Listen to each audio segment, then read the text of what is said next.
Okay, so we're going to be removing the rear driver's side door panel of the 2003 Toyota 4Runner. This should work between years 2003 and 2009 for any Toyota 4Runners. So as you can see, I've got a broken window switch. The switch actually fell into the door panel, which is why we're going to need to remove it so we can get this fixed. First thing to do is detach your light down here. You need a screwdriver and basically pop it out, which I've already done right here. This is going to pull out. Usually there would be a detachment right here. Mine is also fallen out of that. So that's another thing that we'll need to get fixed. But it's the first thing you need to do. Okay, next thing you want to do is there's going to be actually two pinch points that are right here, screws that go into the door. There's one right behind this little plastic panel. And so we're actually going to pop that guy off and so we can access that screw.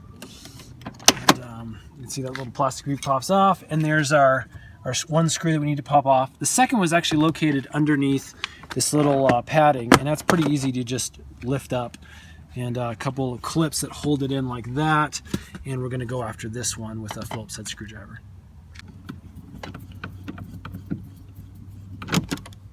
Okay, that's probably good enough for that.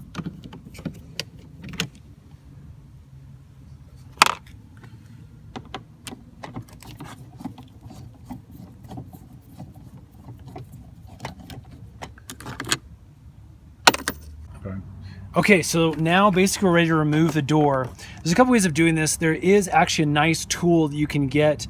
I'll put the link in the description box below. You can jam it in there. It's meant to actually pry open door panels.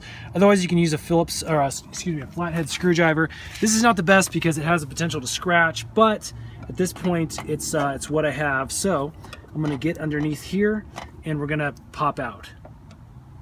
Dang it, see, yeah, you need the shimmy tool, man. Okay, here we go.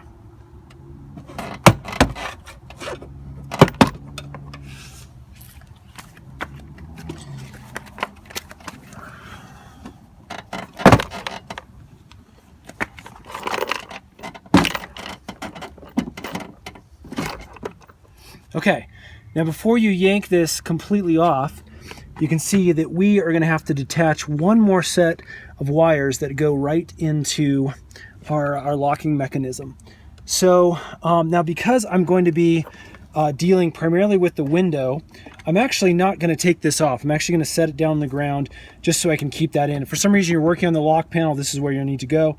But since I'm just wanted to find this, my window switch that fell down in there, I'm going to grab that now and I'm going to reattach it to the door piece here. So there you go. That's basically how you get your back panel off, and hopefully that helps. Stay tuned. We'll be doing more 4Runner tutorials here very soon.